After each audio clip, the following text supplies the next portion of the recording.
Good evening students, मैं मोहित जैन। मेरे YouTube channel में SY मोहित जैन में आप सभी का हार्दिक स्वागत है। देखिए प्यारे बच्चों, आपको पता है लाभ हानि की आज लास्ट वाली टाइप है। टाइप नंबर 15 से स्टार्ट करते हैं। टाइप 15 और टाइप 16 दो टाइप बच रही हैं आपकी, आज लगभग कंप्लीट हो जाएंगी। आपका सवाल है पहला, एक दुकान 74 टाइप 15 का 74 क्वेश्चन है आपका। एक दुकानदार एक वस्तु को 15% लाभ पर बेचता है। अगर उसने 18 रुपये अधिक में बेचा होता तो लाभ 18% हो जाता। देखिए क्या है सवाल, एक दुकानदार एक वस्तु को 15% लाभ पर बेच रहा है, 15% लाभ पर बेच रहा है पहले। अब उसने बोला कि अगर वो 18 रुपये अधिक में बेचता, अगर 18 रुपये ज़्यादा में बेचता तो उसे कितने का लाभ होता, 18% का लाभ होता। तो आप खुद ही देखिए यहाँ पर कितना परसेंट लाभ बढ़ गया, 3% लाभ बढ़ गया। क्यों बढ़ गया 3% लाभ? क्योंकि यहाँ पर रुपए बढ़ गए हैं 18। तो 1% बराबर कितना हो गया 6। तो बेटा 100% बराबर क्या हो जाएगा 600। तो क्रय मूल्य कितना आ जाएगा 600 रुपये आ जाएगा। इसमें आपको कहीं कोई दिक्कत है तो बताइए। बहुत सिंपल सवाल है, ठीक है। पहले आपको 15% का लाभ हो रहा था और बाद में आपको 18% का लाभ हो रहा है, मतलब 3% ज़्यादा लाभ हो रहा है। क्यों? क्योंकि 18 रुपये हम ज़्यादा में बेच रहे हैं। 1% बराबर 6 के, 100% बराबर 600। नेक्स्ट सवाल, किसी व्यक्ति ने संतरों के 25 कैरेट 10,000 रुपये में खरीदे। उनमें से 5 कैरेट खराब हो गए या खा गए। वह शेष कैरेट को प्रत्येक को किस दाम पर बेचे ताकि उसे कुल लागत पर 25% का लाभ हो। देखिए उसने क्या हुआ, उसने 25 कैरेट खरीदे। कितने खरीदे? 25 कैरेट खरीदे। 25 कैरेट का क्रय मूल्य, 25 कैरेट का क्रय मूल्य कितना है आप बताइए। 25 कैरेट का क्रय मूल्य है बेटा 10,000 रुपये। कितना रुपये? 10,000। मतलब 25 कैरेट 10,000 रुपये के आए। अब उस पर वो 25% का लाभ कमाना चाहता है। वो लाभ कमाना चाहता है 25% का, ठीक है। तो कितने में बेचेगा? तो आप निकाल लीजिए 10,000 का 125%, 2 जीरो से 2 जीरो कट गए, आपका आया 12,500 रुपये। तो विक्रय मूल्य आ गया 12,500 रुपये। मतलब टोटल माल बिकना चाहिए 12,500 का। लेकिन इसमें क्या है, 5 कैरेट तो आप खा गए, तब कैरेट बचे कितने? 20 कैरेट बचे। तो आपको जो ये विक्रय मूल्य आपको निकालना, ये मतलब ये प्राप्त करना है 12,500 रुपये। ये किससे प्राप्त करने हैं? 20 कैरेट से प्राप्त करने हैं। तो 12,500 रुपये में आपने कितने कैरेट बेचे? 20 कैरेट बेचे। तो एक कैरेट कितने का हो गया? 625 रुपये का बेचा, ठीक है। तो एक कैरेट कितने का बेचा आपने? 625 रुपये का। तो एक कैरेट का आपका विक्रय मूल्य आ जाएगा 625 रुपये। देखिए बेटा क्या है, आपने 25 कैरेट खरीदे, वो खरीदे 10,000 के, ठीक है। अब आपको पूरे पर लाभ चाहिए 25% का, तो कितने में बेचना पड़ेगा? 12,500 में बेचना पड़ेगा। अब आप 5 कैरेट तो खा गए, तो कैरेट कितने बचे? 20 कैरेट बचे। अब आपको जो ये 12,500 रुपये प्राप्त करने हैं, तो किससे प्राप्त करने हैं? 20 कैरेट से। तो एक कैरेट कितने का बेचना पड़ेगा? 625 रुपये का बेचना पड़ेगा, जब आपको 12,500 रुपये मिलेंगे। स्क्रीनशॉट लेते रहें ताकि मैं अगले क्वेश्चन पे बढ़ता रहूँ। सवाल नंबर आपका 76 देखिए बेटा, किसी मील में मूंगफली के वजन के 20% के बराबर तेल निकलता है। मतलब कोई मील है, उसमें मूंगफली का जो वजन है उसके 20% के बराबर तेल निकलता है। मैं मान लेता हूँ मूंगफली का वजन 100 किलो है। मूंगफली का वजन 100 किलो है और उसके 20% के बराबर तेल निकलता है। तो तेल कितना निकला? 20 किलो। और 20 किलो तेल निकलेगा तो खल कितने की निकलेगी? खल आपकी निकलेगी बेटा, खल मतलब जो एक्स्ट्रा वो होता है ना, उत्पाद बच जाता है, फालतू एक्स्ट्रा जो भी बचता है ना, मैं खल बोलते हैं अपन गांव की भाषा में, एक्स्ट्रा बोल देते हैं अपन। एक्स्ट्रा मटेरियल जो निकलेगा उसको हम वो कितना किलो होगा? 80 किलो। भाई देखिए, आप देखते हैं 100 किलो आप क्या करें, सरसों ले गए तेल निकलवाने के लिए, आपने उसने क्या करा, 20 किलो तो तेल निकाल दिया और बाकी आपकी जो एक्स्ट्रा चीज़ बच जाती है वो कितना बचेगा? 80 किलो बचेगी, राइट। अब आगे देखते हैं, इसमें बचता है, निष्कर्षण के पश्चात जो पदार्थ बचता है उसे मवेशियों को भोजन के लिए 12.5 रुपये प्रति किलोग्राम के हिसाब से बेच दिया गया। तो जो भी एक्स्ट्रा बच रहा था उसको 12.5 रुपये, 12.5 रुपये प्रति किलोग्राम के हिसाब से बेच दिया। तो 1 किलो बेचा 12.5 का, तो 80 किलो कितने का बेचा होगा? तो आप इसको जब गुना करेंगे तो 1,000 रुपये आ जाएगा। कितना आ जाएगा 1000। तो बताइए जो आपके पास जो एक्स्ट्रा जो भी बचा वो कितने का बिका, 1000 रुपये का बिक चुका है। ठीक है, आगे बोलिए मूंगफली 20 रुपये प्रति किलोग्राम के हिसाब से खरीदी। हमने जो मूंगफली खरीदी थी वो 20 रुपये किलो के हिसाब से खरीदी, और 20 रुपये किलो के हिसाब से खरीदी तो मूंगफली कितने की हो गई, तो क्रय मूल्य कितना हो गया मूंगफली का 2000, क्रय मूल्य 2000 हो गया। अब आप देखिए आगे क्या बोला है, प्रोसेसिंग की कीमत 5 रुपये प्रति किलोग्राम है। प्रोसेसिंग की कीमत क्या, जहाँ आप तेल निकलवाने जाते हैं तो वो तेल निकालने वाला आपका काका बाबा तो लगता नहीं जो फ्री में निकाल देगा, तो वो कुछ ना कुछ रुपए लेगा। तो उसने बोला है प्रोसेसिंग की कीमत 5 रुपये प्रति किलोग्राम है, मतलब 1 किलो का तेल निकालने का 5 रुपये लेता है। तो कितना किलो लेंगे आप, 100 किलो, तो 100 किलो पे कितना रुपये लेगा, 500 रुपये लेगा। तो हमें सरसों कितने की पड़ गई, जो तेल हमें पड़ गया 2500 का तेल पड़ गया, 2500 का। भाई 1 किलो का ले रहा 5 रुपये, तो 100 किलो का कितना लेगा 500 रुपये, और 2000 की सरसों है तो सॉरी मूंगफली है, तो टोटल कितना हो गया 2500 रुपये हो गया। अब आगे बोला है उसने कि तोल को किस मूल्य पर बेचा जाए ताकि कुल कीमत पर 20% का लाभ हो। तो कुल कीमत कितनी है 2500 है, और कुल कीमत पर आपको लाभ होना चाहिए 20% का, और 20% का आपको लाभ होना चाहिए। तो माल कितने में बिकेगा, तो आप खुद देख लीजिए 2500 का 120%, और 2500 का 120% जब आप निकालेंगे तो आपका आएगा 3000। सही है, कितना आएगा बेटा 3000 आएगा। आप बताइए आपको टोटल माल कितने में बेचना है, 3000 में बेचना है। ठीक है, अब 1000 रुपये की तो आप बेच चुके हो, एक्स्ट्रा चीज़ें एक्स्ट्रा बेच चुके हो ना, जो मवेशियों के लिए भोजन के लिए था वो 1000 रुपये आप बेच चुके हो।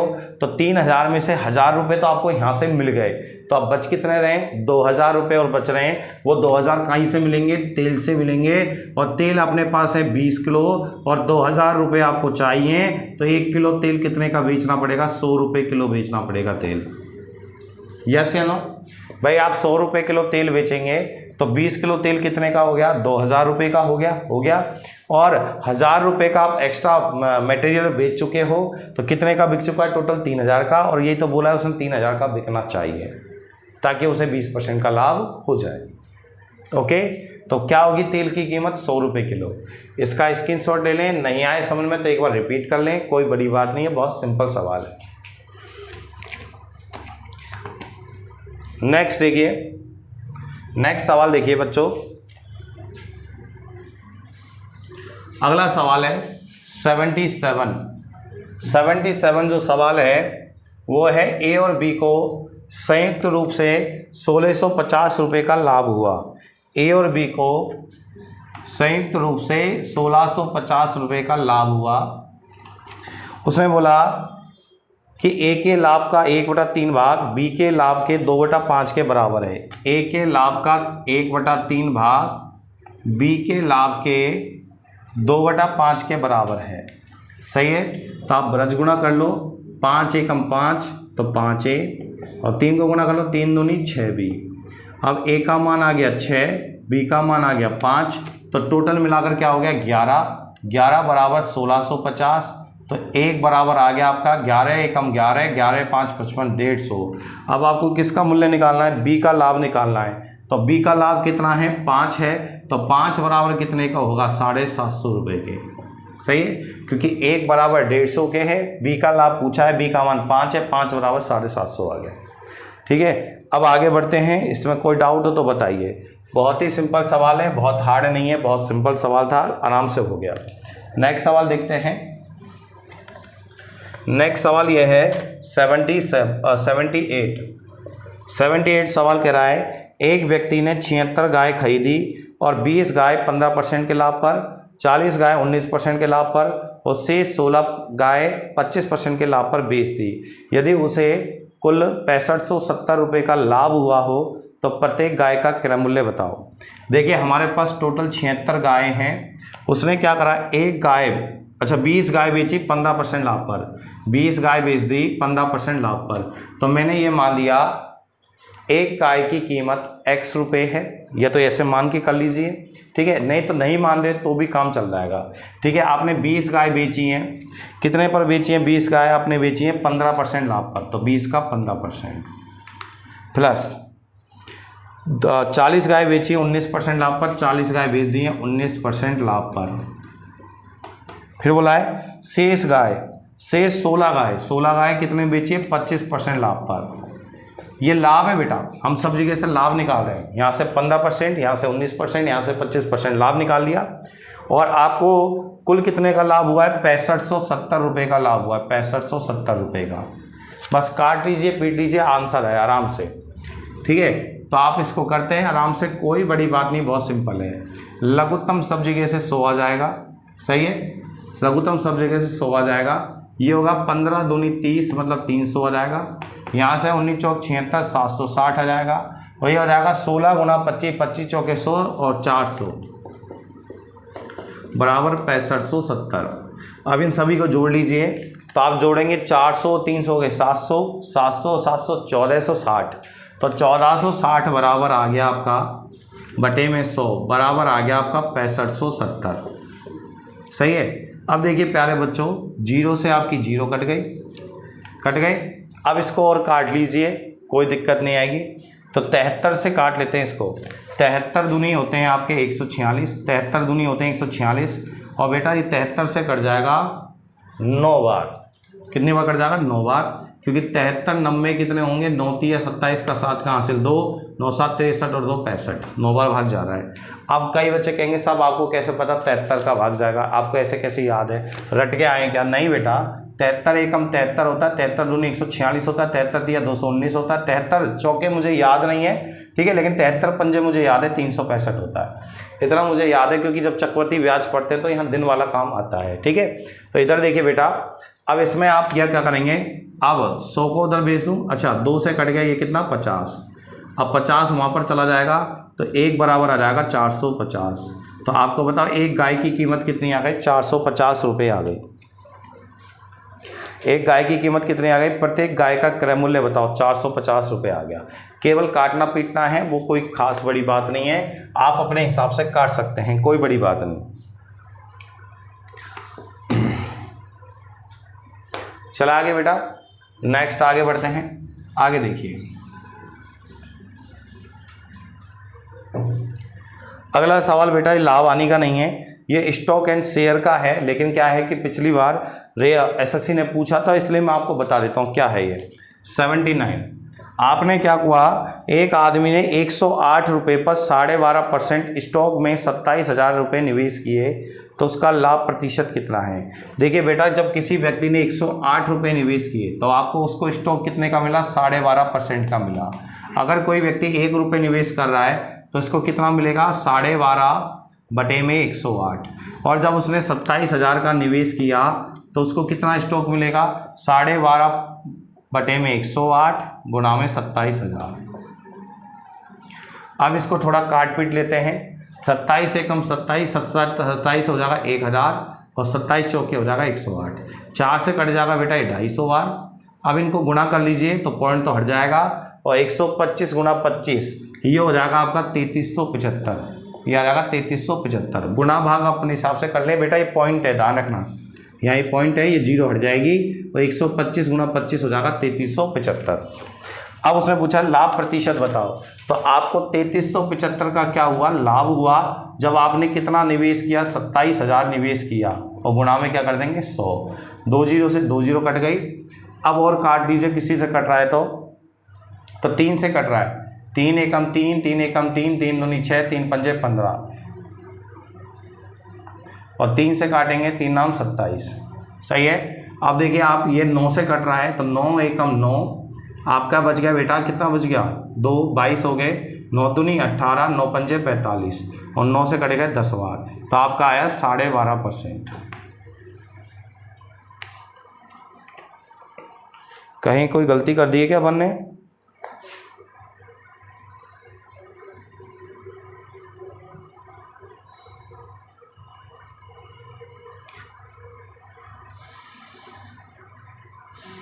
सत्ताईस सौ के 108, 4 से कट गया आपका 25, 250 हो गया।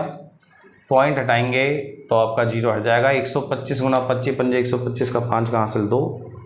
1 मिनट, 125 गुणा 25 बेटा ये गुणा गलत कर दिया अपन ने, 3375 नहीं आएगा। 125 गुणा 25 आपका आएगा 3125, ये आएगा 3125। ठीक है, एक बार गुना कर लेते हैं, 25 पंजे 125, 6 25 एकम 25, 6 31, सही, हाँ 6 3125 आएगा बेटा, है ना। जल्दबाजी में अपन ने गलती कर दी, 3125 बटे 27,000 गुणा में 100। ठीक है, 2 जीरो से आपका 2 जीरो कट गया। अब इसको काट लीजिए आप आराम से, 5 से काट लीजिए, 55 25 और आपका 20 5 चौके 20, 5 से काटेंगे बेटा तो 5 छंगे 30, 5 दूनी 10 और ये आपका आ गया 25 55 25, 625 बटे में 54। अब भाग देंगे तो 54 आ रहा है बटे में, और बटे में 54 देखो एक ही ऑप्शन में आ रहा है 11 सही 31 बटे 54%, क्योंकि भाग तो जाएगा नहीं, ये भी आप जानते हैं आराम से, भाग तो पूरा पूरा जाएगा नहीं, तो आपका आ गया 11 सही 31 बटे 54। आप देखिए प्यारे बच्चों, नेक्स्ट सवाल करें। इसमें कोई भी डाउट हो कहीं से भी, ठीक है, वो गुणा अपन ने गलत कर दिया था, सही कर दिया मैंने। आगे बढ़ते हैं। सवाल नंबर नेक्स्ट सवाल है 80। एक दुकानदार के पास एक ही क्रय मूल्य की 11 पुस्तकें हैं। एक दुकानदार है, उसके पास एक ही क्रय मूल्य की 11 पुस्तकें, मतलब एक जैसी रेट है सभी की, 11 किताबों की। वह पहली पुस्तक को एक निश्चित मूल्य पर बेचता है, फिर उसके बाद वह दूसरी पुस्तक को पहली पुस्तक के विक्रय मूल्य से 1 रुपये कम पर बेचता है, मतलब पहली को जितने बेचा है उससे 1 रुपये कम पर दूसरी को बेचा है, और फिर तीसरी पुस्तक को दूसरी पुस्तक के विक्रय मूल्य से 1 रुपये कम पर बेचा है, तो तीसरी वाली को दूसरी वाली से 1 रुपये कम पर बेचा है, फिर ऐसे ही तरीके से 11 पुस्तकों को उसने बेच दिया है। अब वो बोल रहा है कि वह छठी पुस्तक को क्रय मूल्य पर बेचता है। छठी पुस्तक को किस पर बेच रहा है? क्रय मूल्य पर बेच रहा है। तो आपसे पूछता है सभी 11 पुस्तकों के विक्रय मूल्य पर हुआ लाभ अथवा हानि का प्रतिशत ज्ञात करो। देखिए प्यारे बच्चों, ये सवाल होना कैसे है तो उसको देख लेते हैं अपन। आप क्या करेंगे, आपके पास 11 किताबें हैं और आपने क्या करा, उस 11 किताबों को प्रत्येक का क्रय मूल्य समान है, तो प्रत्येक का क्रय मूल्य समान है, तो मैंने मान लिया एक किताब का क्रय मूल्य है, एक किताब है उसका क्रय मूल्य है, एक किताब का क्रय मूल्य है 100 रुपये। मैंने मान लिया एक किताब का क्रय मूल्य जो है वो 100 रुपये है, एक किताब का, एक किताब का क्रय मूल्य 100 है, तो 11 किताबों का क्रय मूल्य कितना हो गया? 1100 हो गया। अब आगे देखिए, उसने एक लाइन सबसे इंपॉर्टेंट बोली है इसमें कि जो छठी किताब है ना, वो छठी किताब को क्रय मूल्य पर बेच रहा है, तो छठे नंबर पे जो किताब है उसको वो क्रय मूल्य पर बेच रहा है, मतलब 100 रुपये में बेच रहा है, और वो क्या कर रहा है, लगातार कीमत को गिराते आ रहा है। तो उसने 7वीं किताब को कितने में बेचा होगा? 99 में। 8वीं को कितने में बेचा होगा? तो 98 में। 7वीं को 9वीं को कितने में बेचा होगा? आपको होगा 97 में। और 10वीं को कितने में बेचा होगा? 96 में। और 11वीं को कितने में बेचा होगा? 95 में बेचा होगा। और इससे पहले वाली, जैसे इससे पहले वाली कौन सी? 5वीं, चौथी, तीसरी, दूसरी और पहली, ठीक है। तो इधर देखिए, आप वो लगातार कीमत कम करते आ रहा है, तो इससे पहले वाली 101 में बेची होगी, इससे पहले वाली 102 में, 103 में, 104 में, 105 में, ठीक है।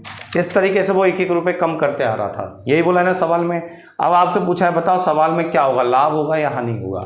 तो देखिए आप 101 और 99 हो गए 200, 102 और 98 हो गए 200, 103 और 97 हो गए 200, 104 और 96 हो गए 200, और 105 और 95 हो गए 200, और 200 200 200 200 200 कितने हो गए? 1000, और ये 100 कितना हो गए? 1100। तो 1100 ही तो क्रय मूल्य है और 1100 ही विक्रय मूल्य है, तो इस सवाल में ना लाभ होगा और ना हानि होगी, ये बात याद रखें, क्योंकि लगातार 1-1 रुपये कम करते आ रहा है। पहली पुस्तक उसने बेच दी 105 में, फिर 1 रुपये कम कर दी 104, 103, 102, 101, 100, 99, 98, 97, 96, 95, ठीक है। तो आप लगातार देख रहे कीमत कम करता जा रहा है 1-1 रुपये, मैंने भी यही कीमत कम करी है और आपका आंसर निकालना है, ठीक है। तो इस सवाल में ना लाभ होगा ना हानि। अब लास्ट एंड फाइनल सवाल बचा आज की क्लास का, ठीक है। फिर आपका जो अगला टाइप है, क्या कहते हैं, जो अगला टाइप है टाइप नंबर 16, ये आपका अंकित मूल्य पर बेस है, और अंकित मूल्य हम पढ़ते हैं बटा के अंदर। तो बटा के अंदर हम पढ़ेंगे, तो ये अगला जो टाइप है वो बटा से जुड़े हुए क्वेश्चन हैं, उनको हम अलग से डिस्कस करेंगे अलग क्लास में। तो लास्ट सवाल पढ़ लेते हैं। कोई व्यक्ति टाइप फर्स्ट के 3 केक और टाइप सेकंड के 6 केक 900 रुपये में खरीदता है। टाइप फर्स्ट के तो 3 केक खरीद रहा है और टाइप सेकंड के 6 केक खरीद रहा है। टाइप फर्स्ट के, देखिए टाइप फर्स्ट के तो खरीद रहा है 3 केक और टाइप सेकंड के खरीद रहा है वो 6 केक और टोटल कितने में खरीदा है? 900 रुपये में खरीदा है, दोनों को मिलाकर 900 रुपये में खरीदा है। अब वो चाहता है टाइप फर्स्ट के केक को 15% लाभ पर बेचा है, टाइप फर्स्ट के केक को उसने 15% लाभ पर बेचा है, ओके, और टाइप सेकंड के केक को बेचा है उसने 10% की हानि पर, 10% की हानि पर बेचा है। तो हानि के आगे मैं माइनस का चिन्ह लगा रहा हूँ, ठीक है। और आगे आपको बोला है उसे कुल 30 रुपये का लाभ हुआ है, कुल जो लाभ हुआ है टोटल पूरे पर जो लाभ हुआ है उसे 30 रुपये का हुआ है। तो हम क्या करेंगे, पूरे का पहले लाभ प्रतिशत निकालेंगे। तो 30/900 गुणा में 100, 2 जीरो से आपकी 2 जीरो कट गई, 3 का भाग देंगे 10, 3 तिया 9, तो 10/3% का लाभ हुआ पूरे पर। तो पूरे पर लाभ जो हुआ है यहाँ उसको बीच में रख लेंगे, 10/3% का लाभ। और हम लगा देंगे हम मिश्रण का नियम। ये तो टाइप फर्स्ट पर हुआ है, ये टाइप सेकंड पर हुआ है और ये जो हुआ है ये पूरे पर हुआ है। अब देखिए बटे में 3 आ रहा है, ये बटे में 3 हमें दिक्कत करेगा नियम लगाने में। तो पहले हम इसको 3 से गुणा, इसको भी 3 से गुणा, इसको भी 3 से गुणा, 3 से 3 कट जाएगा, ये हो जाएगा 45 और ये हो जाएगा बेटा माइनस के 30। अब घटाते हैं, तो इसमें से इसको घटाएंगे तो 45 में से 10 गए तो बेटा बचे आपके 35 और इसमें से इसको घटाएंगे तो कितना बचेगा, 10 है, 10 में से -30 गए तो बचे आपके 40, 10 में से -30 गए तो क्या बचे 40। अब इनको काट लो, तो इनको काटेंगे 5 8 40 और 5 7 35, क्या अनुपात आया 8:7। कितना अनुपात आया 8:7, ठीक है। मतलब क्या आया कि टाइप फर्स्ट के जो केक हैं वो 8 रुपये में खरीदे गए और टाइप सेकंड के जो केक हैं वो 7 रुपये में खरीदे गए। तो दोनों मिलाकर कितने में खरीदे गए 15 में, दोनों मिलाकर हमने 15 में खरीदे और वैसे खरीदे हमने 900 में। तो 1 बराबर आ गया आपका 60, तो 8 बराबर कितना आ गया 480 आ गया और 7 बराबर कितना आ गया 420 आ गया। सही है, ये हमने क्या खरीदे, केक खरीदे हैं। लेकिन एग्जाम में आपसे पूछा गया है टाइप फर्स्ट और टाइप सेकंड के केक का क्रय मूल्य बताना है। तो ये तो आ गया आपके टाइप फर्स्ट के केक कितने में खरीदे 480 में खरीदे और कितने केक खरीदे आपने 3 केक खरीदे। ये 3 केक का क्रय मूल्य है और 3 केक 480 के हुए, तो 3 केक 480 के हुए तो बताइए एक केक कितने का हुआ 160 का हो गया। सही है। और टाइप सेकंड के कितने केक खरीदे हमने, टाइप सेकंड के खरीदे 420 रुपये के खरीदे और 420 रुपये के खरीदे कितने केक खरीदे 6, तो एक केक कितने का हो गया 70 रुपये का हो गया। तो आपका आंसर जो आएगा वो 160 और 70 रुपये आएगा। ठीक है, तो इसी के साथ ये आपका कंप्लीट होता है। इसका स्क्रीनशॉट जरूर ले लें आप। ठीक है, देखने में लग रहा होगा थोड़ा कैलकुलेशन है सवाल में, डम्बा है क्वेश्चन नहीं, आधा सा तो मैंने सवाल लिखा है, ये तो सवाल ही था केवल।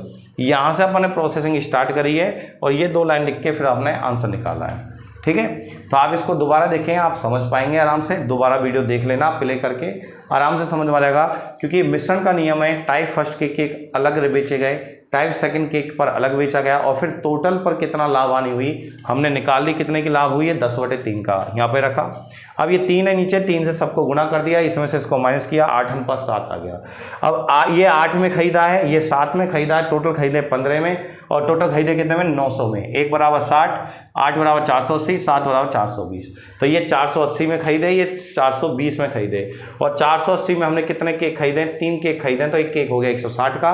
और ये 420 में खरीदे 6 केक खरीदे, तो एक केक कितने का हो गया 70 रुपये का हो गया। तो इस तरीके से हमारे पास एक एक केक का क्रय मूल्य आ गया।